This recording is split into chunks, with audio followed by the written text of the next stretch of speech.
Surprisingly, over 90% of viewers haven't subscribed yet. If you're enjoying the content, hit that subscribe button. It motivates us to keep creating and helps us never miss an upload. And you'll never miss a story again. It was a Saturday morning like any other. I had just finished brewing my coffee, the kind that takes forever but fills the house with a smell that reminds me I'm still alive. Outside, the maple trees swayed gently, the leaves a tired yellow from the onset of autumn. Life had fallen into a comfortable rhythm, predictable, peaceful, maybe even a little too quiet, but after years of chaos, I'd learned to appreciate silence.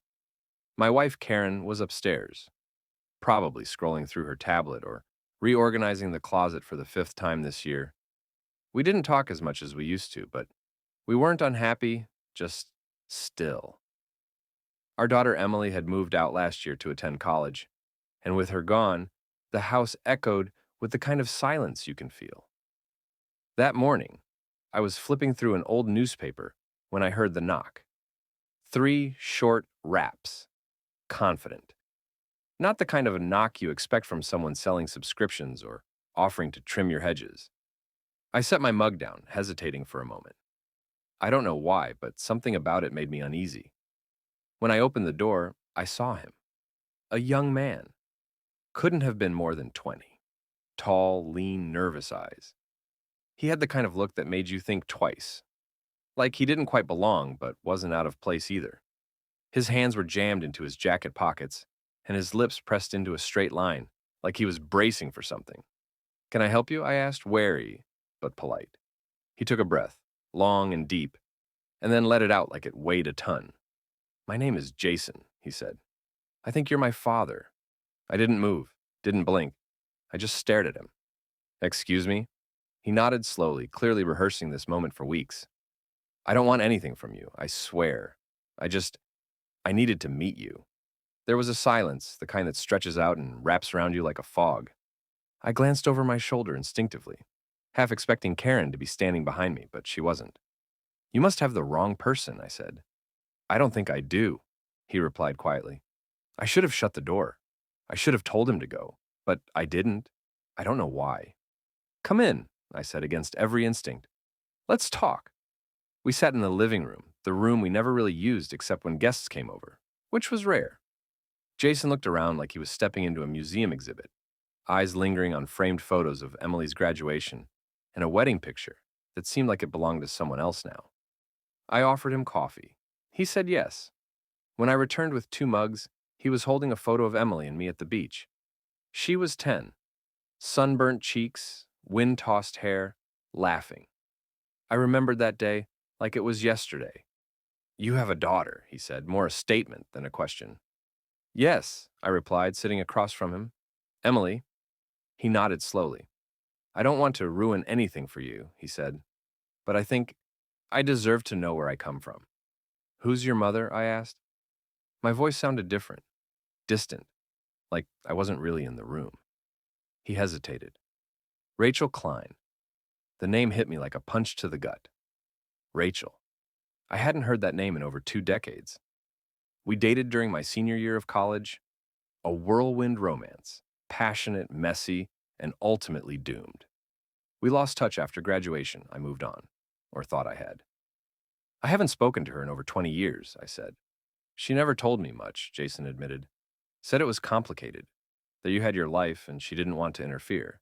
But a few months ago, she got sick. Bad. She told me your name. Said it was time I knew." I rubbed my temples, trying to gather my thoughts. Everything felt surreal, like I was watching someone else's life unfold. She passed away in January," he said. I looked up. "I'm sorry." "Thanks," he said. "Me too." For a long moment, neither of us spoke. The clock ticked behind us, filling the silence. "I don't know what to say," I finally whispered. "You don't have to say anything. I just wanted to meet you." Karen's footsteps interrupted us. She came downstairs in her bathrobe, her hair pulled up. She froze when she saw Jason. "Oh, hi," she said, glancing between us. "Who's this?" I stood up, my mind spinning. "This is Jason," I said. He says he's my son." Her expression shifted from polite confusion to disbelief in less than a second. "What?" Jason stood too. I'm sorry for just showing up. I didn't know how else to do this. Karen looked at me. Her eyes weren't angry, not yet, just bewildered. I think we need to talk, she said. Jason, to his credit, excused himself. He said he'd walk around the block, give us time. I watched him go, the door clicking softly behind him. Then Karen turned to me. Is it true? She asked. Did you know about him? No, I said. Not until just now. I didn't even know Rachel had a child. She crossed her arms. And she never told you? Not even a hint? Nothing. We broke up right after graduation. She cut all contact. Karen stared at the closed door, then back at me. So what happens now? I didn't have an answer. We sat in silence, the air thick with questions, the kind of questions that don't get answered in one afternoon. Later that evening, Jason returned. He had a small duffel bag with him. Karen, to her credit, offered him dinner. We didn't say much while we ate, just exchanged occasional glances. Every bite felt like it took effort. That night, I lay in bed staring at the ceiling, while Karen slept beside me, or at least pretended to. My thoughts were tangled, impossible to sort through. The idea that I had a son out there for 20 years, someone I never knew existed. It felt like a dream I couldn't wake up from. The next few days were quiet, but not in the way I liked. Jason stayed at a motel nearby. I gave him some money. He didn't ask for it, but I felt like I owed him something. Karen and I barely spoke, walking on eggshells in our own home. Eventually, I agreed to a DNA test. I needed to know for sure. For him, for me, and for Karen. When the results came in, there was no doubt. 99.9% match. Jason was my son. After that, everything changed. Karen grew colder. Not angry, just distant. Like a glass wall had been placed between us. I tried to talk to her, to explain that I never knew, but she kept saying the same thing. I know, but it doesn't change how it feels. Jason began asking more questions about my life, my work, my family. He wanted to know who I was. I couldn't blame him. But with every question, I felt like I was being pulled apart. Like each answer opened a door I wasn't ready to walk through. One afternoon, he asked about Emily. Does she know about me? I shook my head. Not yet. She's busy with school. I didn't want to drop this on her all at once. She's my sister, he said. I know. He looked at me then, his eyes full of something I couldn't quite name. Hope? Longing? Or maybe just the ache of a life spent wondering. I want to meet her, he said. I know, I replied softly. I'll talk to her. I just need a little time. That night, Karen finally snapped. We were sitting at the kitchen table when she put her fork down and said, I feel like I don't know who you are anymore. Karen, I didn't choose this. I know you didn't, but I didn't choose it either. I'm trying, I said. I'm trying to do the right thing. And what's the right thing exactly, she asked. Bringing him into our lives? Making Emily deal with this? Watching everything we built fall apart? He's my son. He's a stranger. That's not his fault. She didn't respond. Just stood up and left the room. I sat there for a long time after she was gone. Jason wasn't just a disruption. He was a mirror. One that forced me to look at a version of myself I had long forgotten. A young man who once made promises he couldn't keep. A man who walked away from a relationship without realizing what he left behind. I didn't know what the next days would bring, but I knew nothing would ever be the same again. The next morning, I found Karen sitting in the sunroom. She was staring out at the backyard, mug in hand, steam rising slowly. She didn't look at me when I entered. I sat down across from her, the silence between us stretching painfully wide. I didn't sleep, I said. She gave a small nod. Me neither. For a moment, I thought about reaching for her hand like I used to, but the space between us felt miles wide. I'm not trying to replace our life, I said carefully. I'm not even sure what I'm supposed to do. But Jason is here, and he's not going away. Karen looked at me, her eyes tired. I understand that, but understanding doesn't make it easier. I know, I said, but I can't ignore him. No one's asking you to, she replied. But I need time. I need to figure out what all this means. For us. I nodded slowly, unsure of how to respond. I'd never been good with emotions that didn't come in tidy boxes. This was messy, complicated, and we were both drowning in it. Later that day, I called Emily. "Hey, Dad," she answered cheerfully. "Everything okay?" I hesitated, unsure how to drop a truth that could crack her world wide open. "Em, there's something I need to talk to you about. It's important." She grew quiet. "You sound serious." "I am. Can we meet in person this weekend?" There was a pause. "Sure. I can come home Friday afternoon." "Thanks. We'll talk then." I hung up, heart pounding. Jason had a right to know his sister, and Emily had a right to know the truth. But I couldn't predict how she'd take it. Over the next few days, Jason and I spent more time together. It was strange, getting to know someone who shared your face, your mannerisms, but not your memories. He asked about my childhood, my college years, even the kind of music I liked. We talked over coffee, walked through the park, and visited a nearby bookstore. I was surprised by how easy it became, how naturally he fit into conversations. One evening, we sat on a bench near the river. "Did you ever want a son?" he asked. I thought about it. Karen and I had always wanted 2 kids, but after Emily, she had complications. We decided not to try again. That dream had quietly slipped away. I did, I admitted, but when it didn't happen, I made peace with it. Jason looked down at the ground and then up at the trees above. "Well," he said with a half smile, "here I am. Surprise." I chuckled, though the moment was tinged with sadness. "I wish I had known," I said. "I missed so much." He didn't answer right away.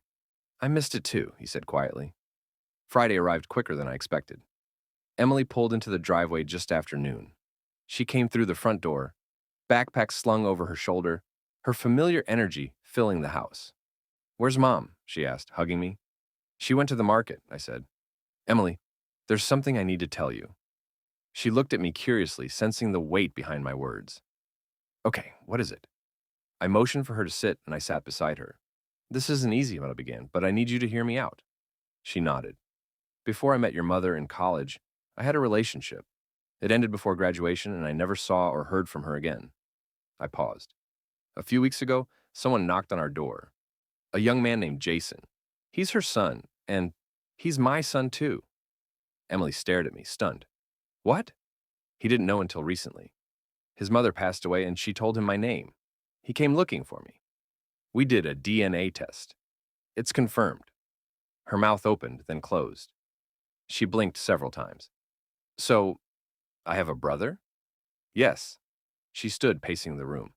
"This is insane." "I know. I didn't know he existed, Emily." "I swear." She turned to me, eyes filled with questions. "Why didn't you tell me right away?" "I didn't want to overwhelm you. I wanted to be sure. I was trying to process it myself." She sat back down, hands shaking slightly. "What is he like?" she asked. I smiled faintly. "He's thoughtful, a little awkward, but smart, kind. He reminds me of you in some ways." She looked away, thinking. After a long silence, she said, "I want to meet him." Jason came over that evening. Emily was waiting in the living room. When he walked in, the air shifted. He looked at her like he was afraid she'd run. She stood. "Hi, I'm Emily." He smiled nervously. "Hi, Jason." They shook hands, a quiet moment loaded with unspoken feelings. We sat together, all 4 of us, Karen, Emily, Jason, and me. It wasn't easy. There were pauses, awkward silences, half-started sentences. But by the end of the night, Emily and Jason were laughing over some shared music taste, and Karen even managed a soft smile. Still, tension simmered beneath the surface. That night, after everyone had gone to bed, Karen sat with me in the kitchen. "I'm trying," she said, her voice low. "I see how much he wants to belong, and how much you want to be there for him. But it's hard not to feel like we're losing something." "We're not," I said. "We're gaining something. It's just different." She nodded, though her eyes said she wasn't sure. The next week brought new complications. Jason told me he wanted to move to the city, to be closer, to start fresh. He'd applied for a job at a local bookstore and found a small studio apartment downtown. I offered to help with rent for the first few months. Karen didn't love the idea, but she didn't protest. Emily surprisingly visited him a few times. They were bonding slowly but steadily. It warmed something in me I didn't know needed warming. One afternoon, Jason and I were walking near the pier when he said something that stopped me cold. I found some of Mom's old journals. She mentioned you. I looked at him. What did she say? He shrugged. She was angry. Said you walked away, that you left without saying goodbye. I frowned. That's not how I remember it. Maybe not, but she felt abandoned. I stopped walking. Jason, I didn't know. I didn't leave her pregnant. She never told me. If she had, I would have done something. I believe you, he said, but it doesn't erase what it felt like for her, or for me. I nodded slowly. Later that night, I dug out an old box from the attic. Photos, letters, scraps of a different life. I found one of Rachel and me at a college event. We were smiling, carefree. I stared at it for a long time, wondering how things might have gone differently if I had known, if she had just told me. Karen came upstairs and found me with the photo. She was beautiful, she said softly. Yes, I replied. She was. She sat beside me, looking at the old letters. Did you love her? I think I did. In a young, foolish way, but it wasn't right. We fought more than we laughed. It wasn't sustainable. Karen looked down. And now, part of her is in our home. Yes. She was quiet for a long time, then said, I want to know him better. If he's part of you, then he's part of our story, too. I felt a lump rise in my throat. Thank you, I whispered. She reached for my hand, and this time, I didn't hesitate. Things weren't perfect. There were still hard days. But we were talking. We were trying. And that, more than anything, gave me hope. But just when I thought the hardest part was behind us, a knock came at the door. Again. 3 short raps. Karen and I looked at each other. My stomach twisted. I opened it. A woman stood there.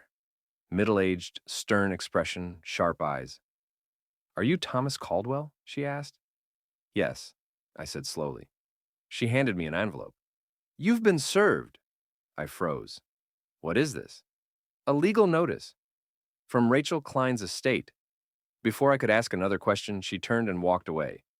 I stood there, envelope in hand, heart pounding. Behind me, Karen asked, What is it? I looked down, dread settling into my bones. I don't know, I said. But I think this story isn't over yet. The envelope sat on the kitchen counter like a silent threat. I hadn't opened it yet. I couldn't.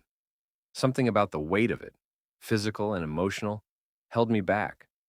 I watched it from across the room like it might erupt.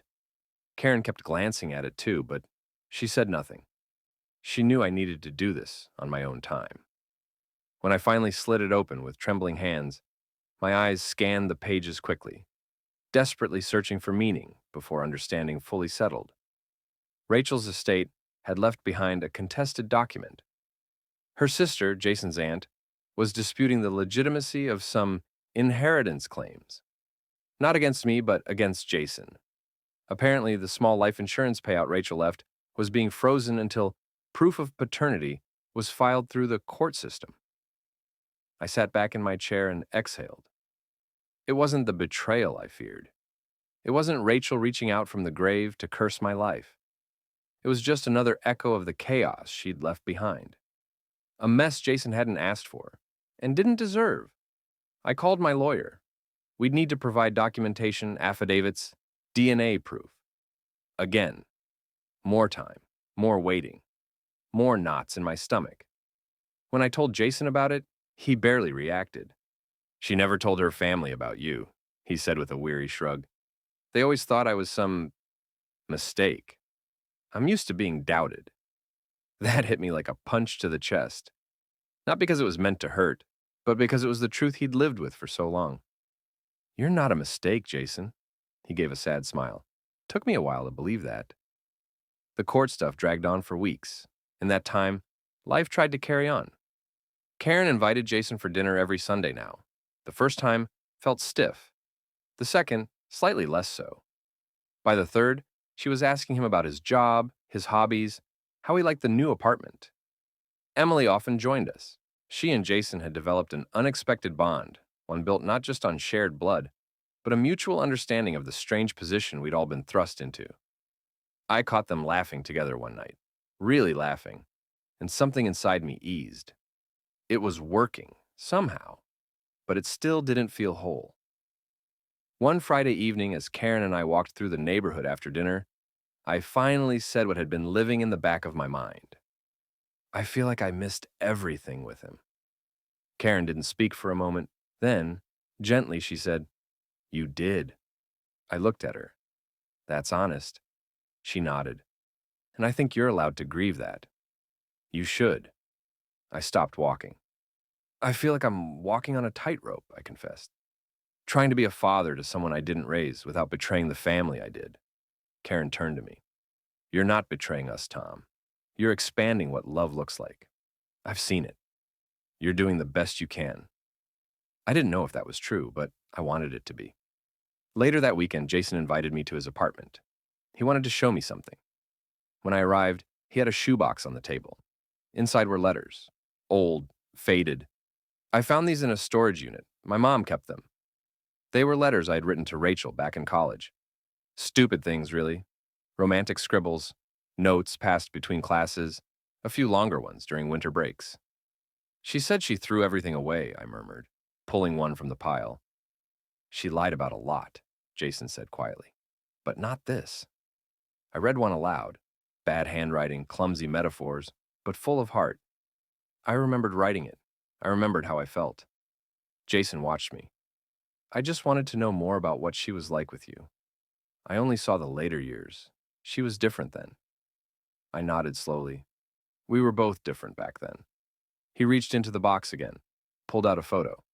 A picture of me, young, grinning, arms around Rachel. It stunned me. She said she almost called you once, after I was born. "Why didn't she?" "She was afraid," Jason said. "Afraid you'd reject us, that you'd have a new life." I stared at the photo for a long time, the past solid in my hands. "She wasn't wrong," I whispered.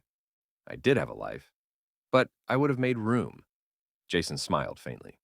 "You're doing that now. That's what matters." The legal issue resolved faster than expected. The court accepted our documentation. Jason's small inheritance would come through and the dispute was dropped. But the process had changed something between us. We weren't just strangers tied by blood anymore. We'd stood through a storm together, and we were still standing. One Saturday afternoon, Jason asked if he could invite a few friends over. He wanted to cook dinner at his place, a small gathering. Karen, Emily, and I went together. He had music playing, candles lit, and dishes he'd spent hours preparing. It wasn't perfect. One of the side dishes was overcooked, and he'd forgotten to chill the drinks. But none of that mattered. He was hosting us. He was claiming us. Halfway through the evening, as we sat around his tiny dining table, Jason lifted his glass. "I just want to say thank you," he began. "I know I dropped into your lives like a meteor, and I know it wasn't easy. But you didn't shut the door. You let me in, and that's more than I ever expected." We clinked glasses. Karen reached over and touched his hand. "You're family, Jason. That's what matters." After dinner, I stayed back while the others left. Jason and I stood on his tiny balcony, watching the city lights. "You ever think how weird all this is?" he asked. "All the time," I said with a chuckle. "I used to imagine my dad was some kind of superhero. Or maybe a total mess, but I never imagined he'd be you." "Disappointed?" I teased. He shook his head. "Number just surprised." I leaned on the railing. "I've made a lot of mistakes, and I can't undo the years we lost. But if you'll let me, I want to be part of the years ahead." He looked at me. "You already are." That night, as I drove home, I thought about everything. Rachel, the missed chances, the fear that had haunted me since the day Jason showed up. I had braced for disaster, for resentment, for rejection. But instead, I had been given something rare, a second chance. Karen was waiting when I walked in. She was reading on the couch, glasses on the edge of her nose. "Everything okay?" she asked. I smiled. "Yeah, it is." She set her book down. "We're going to be all right, aren't we?" I sat beside her. "We already are.